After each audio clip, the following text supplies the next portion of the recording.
আর মাত্র 5 দিন, আর 5 দিনের মধ্যে বাংলাদেশ জাতীয় ক্রিকেট দলে মোটামুটি বড় দুটো ঘটনা ঘটতে যাচ্ছে।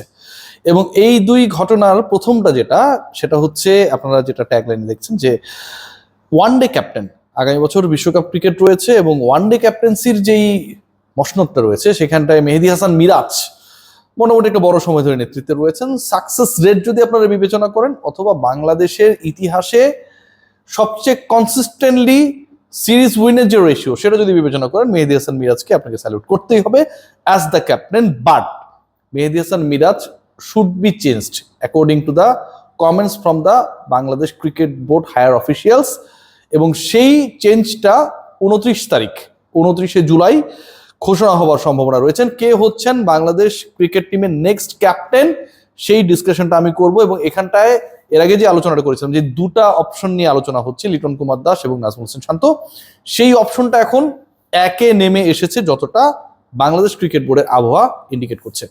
আরেকটা পয়েন্ট, ওই একজনকে সেই আলোচনায় যাবো। আরেকটা পয়েন্ট হচ্ছে যে ব্যাটিং কোচ মোহাম্মদ আশরাফুলের যে ফেলিওর, স্পেশালি জিম্বাবুয়ের এগেনস্টে বাংলাদেশ যেভাবে হেরেছে, যেভাবে হারের ধরন, মানে আপনি 142 করতে গিয়ে 116-তে অল আউট, টেস্টে ইনিংস ব্যবধানে পরাজিত হওয়া, এই যে ঘটনাগুলো ঘটেছে, ব্যাটাররা কোনোভাবেই আসলে সেখান থেকে রিকভারি করতে পারে নাই। এবং এই রেসটা যদি পরের বিশ্বকাপ পর্যন্ত থাকে, এবারের জিম্বাবুয়ে সফর বাংলাদেশ দলের জন্য ওয়ার্ল্ড কাপের একটা প্রিপারেশনের মঞ্চ ছিল। সো ওইখানটায় গিয়ে মোহাম্মদ আশরাফুল তার ব্যাটিং লাইন আপকে ক্লিক করাতে ব্যর্থ হয়েছেন এবং বাংলাদেশ দলও একজন হাই প্রোফাইল কোচের অপেক্ষায় রয়েছে। এখন সেই কোচটা কে, সেটা নিয়ে অনেক আলোচনা রয়েছে। ক্রিকেট অপারেশন সেটা নিয়ে কাজ করছে, বাংলাদেশ ক্রিকেট বোর্ডের সিইও সেটা নিয়ে কাজ করছে, সেই অপশনটা পরে। তবে আশরাফুলের টেনিউরটা আসলে কতদিনের হবে বা থাকবে, সেই ব্যাপার নিয়েও বাংলাদেশ ক্রিকেট বোর্ড 29 তারিখের বোর্ড সভায় একটা ডিসিশন নিতে যাচ্ছে। আজকে আরেকটা গুরুত্বপূর্ণ পয়েন্ট, যে পয়েন্টটা আসলে আমার কাছে মনে হয় যে বাংলাদেশ ক্রিকেটের জন্য ভেরি ভেরি ইম্পর্টেন্ট। ইন্ডিয়া বাংলাদেশে সেপ্টেম্বরে আসবে কিনা, যেই ট্যুরটা ছিল গত বছরের অগাস্টে, আপনারা যদি রিকল করেন, ওই সময়টা বাংলাদেশের সাথে ভারতের যে কূটনৈতিক সম্পর্ক, মানে স্টেট টু স্টেট যে রিলেশনশিপ, সেটা নিয়ে অনেক ধরনের ঝামেলা ছিল। এবং পরবর্তী সময়ে যখন নির্বাচিত সরকার এলো, তার পরবর্তী সময়ের সম্পর্ক আর ওই সময়ের 1 বছর আগের ব্যাক ইন 1 ইয়ার সম্পর্কের একটা বড় পার্থক্য রয়েছে।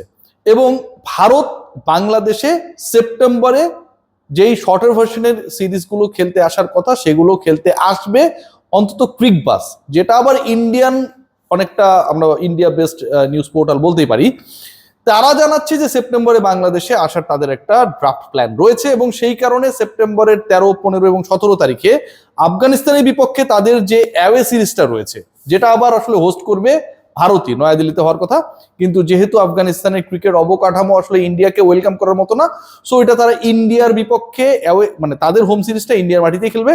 সেই সিরিজও নাকি পিছিয়ে যেতে পারে, কারণ বাংলাদেশের সাথে খেলার পরে আফগানিস্তান অ্যান্ড দেন এশিয়ান গেমসের একটা হিসাব নিকাশ রয়েছে।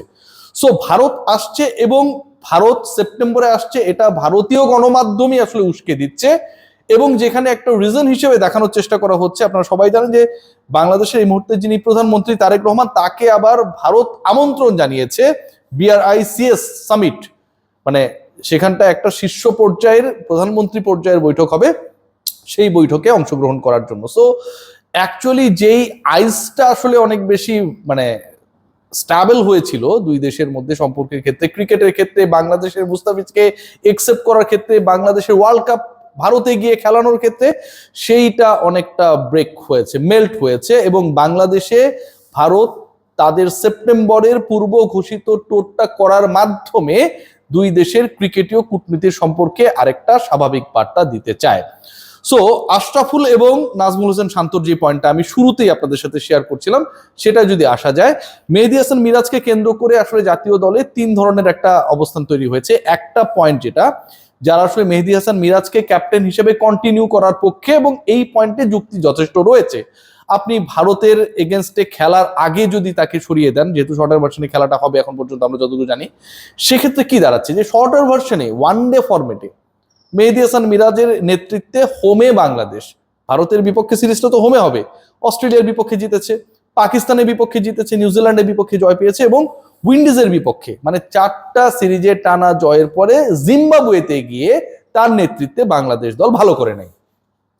জিম্বাবুয়েতে গিয়ে বাংলাদেশ দল ভালো করে নেয়। এখন জিম্বাবুয়েতে বাংলাদেশ ভালো করে নেয়, এটার কারণে কি প্রিভিয়াস 4 সিরিজে বাংলাদেশের থেকে বেটার অর হায়ার র্যাঙ্ক টিমের বিপক্ষে যেই ক্যাপ্টেন আপনার দলকে জেতালো বা যেই ক্যাপ্টেন্সির আন্ডারে আপনার দল ফল পেলো, সেই ক্যাপ্টেনকে আপনি সরাই দিবেন কিনা, পয়েন্ট নাম্বার 1। এবং এটা নিয়ে যথেষ্ট আর্গুমেন্ট রয়েছে যে is it the proper time যে মেহেদী হাসান মিরাজকে আপনি এখন সরিয়ে দিবেন।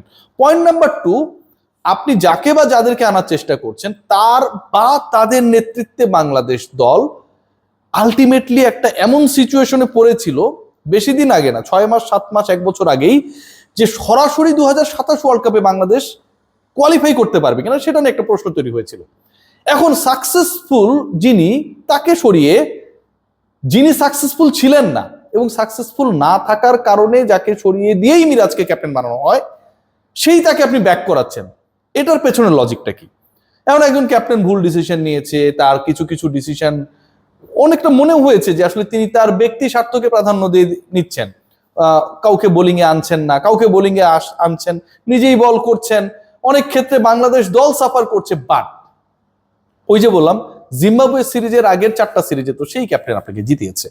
সো তার ব্যক্তিত্ব নিয়ে, তার পারফরমেন্স নিয়ে, তার ক্যাপ্টেন্সি নিয়ে, তার কৌশল নিয়ে, তার পরিকল্পনা নিয়ে অনেক প্রশ্ন থাকলেও end of the day he ultimately was successful to bring the success.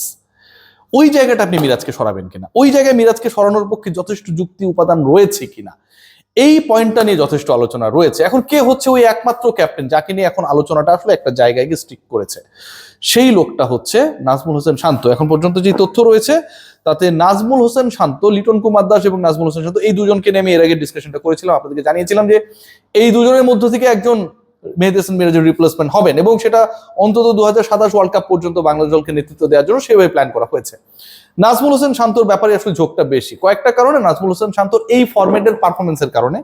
দ্বিতীয় পয়েন্ট সেটা হচ্ছে নাজমুল হোসেন শান্ত, তার যদি ইন্টার ক্যারিয়ার দেখা হয়, ওয়ানডেতে তিনি যতটুকু ফোকাসড এবং ওয়ানডেতে তার উপর যতটুকু ডিপেন্ড করা যায়, নাজমুল হোসেন শান্ত যখন পিক ফর্মে থাকেন সেই ডিপেন্ডেন্সি তুলনামূলকভাবে লিটন কুমার দাসের উপর যতটা ওয়ানডে ফর্মেটে আমি কথা বলছি কিন্তু আবারও করা যায় তার তুলনায় বেশি। লিটন কুমার দাসের একটা সময় এমন সিচুয়েশনও হয়েছিল যখন বাংলাদেশ স্ট্রাগল করছিল, লিটন কুমার দাস 5 ইনিংসের মধ্যে 3টায় 0 মেরেছিল, তারপরেও লিটন কুমার দাসের ব্যাটিং অর্ডার চেঞ্জ করে নানাভাবে তাকে ক্যারি আউট করা হয়েছে, ফর্মে ফেরানোর চেষ্টা করা হয়েছে, বাট এরকম সিনারিও তুলনামূলকভাবে শান্তর ক্ষেত্রে ঘটে নাই।